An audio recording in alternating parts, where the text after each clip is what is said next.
நாம சொன்ன இந்த அஜ்மீர்ல அந்த அஜ்மீருடைய கபரை எப்படி வச்சிருக்காங்க?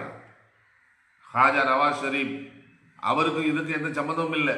அவர் பேர்ல வயிறை வளர்த்து கொண்டு இருக்கக்கூடிய, அவர் பேரை கொண்டு மக்களை வழிகெடுத்து கொண்டு இருக்கக்கூடிய இந்த சூபிசவாதிகள், இந்த தரீகாவாதிகள், இந்த கபர் வணங்கிகள் அந்த கபரை எப்படி வச்சிருக்காங்கன்னு பாருங்க.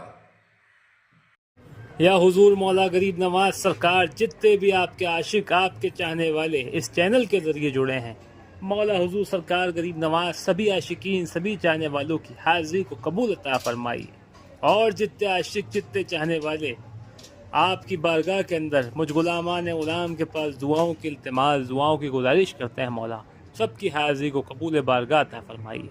सबका भला, सबकी खैर हुजूर, सबके भले में गुलाम का भला।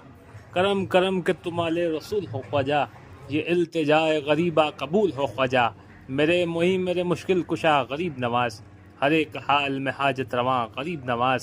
तमाम नूर से सरताब पा गरीब नवाज, अब इससे आगे खुदा जाने क्या गरीब नवाज। करम फरमाइए मौला हुजूर सरकार गरीब नवाज सभी आशिकीन पे। அன்பார்ந்த சகோதரர்களே, பார்த்து விட்டீர்களா?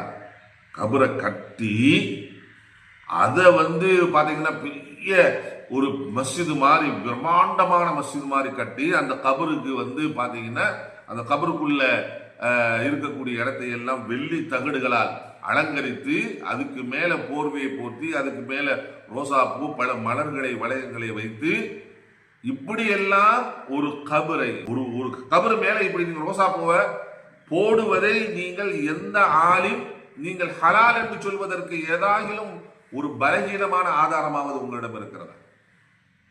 நபீடைய கபரிலே அப்படி போடப்படுகிறதா? சஹாபாக்கள் எந்த கபரின் மீது இப்படி எல்லாம் செய்யப்படுகிறது?